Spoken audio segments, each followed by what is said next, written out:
CW generator bought to you by Inkits.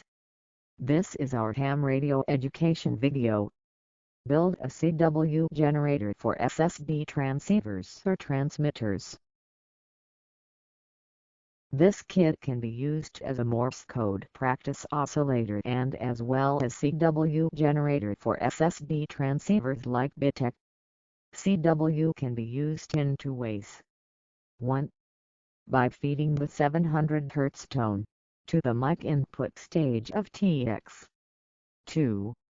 By unbalancing the carrier by a positive voltage from this generator, which unbalances the balance modulator. Using as a Morse code practice oscillator. The generator has a side-tone oscillator, from which a keying can be monitored. An 8-ohm speaker can be connected to monitor CW. The following controls are available on board. Audio control. Control the audio's gain of the side-tone oscillator. Tone control. Control the audio tone gains for the microphone TX input stage. Carrier balance. Provides a positive voltage to unbalance the modulator stage in TX for CW. Delay. Adjust delay for keying CW as per speed required.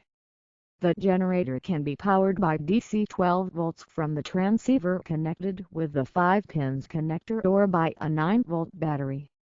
An on-off switch facility is also provided on the board. The CW generator board can also be fitted in the transceiver or transmitter case. The 10K trimmers should be used for this and the 5-pin wire connector for connecting controls. Connecting to BitEC or any other transceiver or transmitter.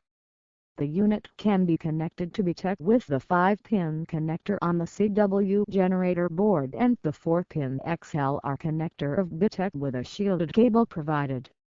Generator kit can be purchased from our website or it can also be built if you have some copper boards in your shack and the required spare components. Good luck! Our website: amateurradiokits.in. Link in description. Thanks for watching. Subscribe to our channel for more videos.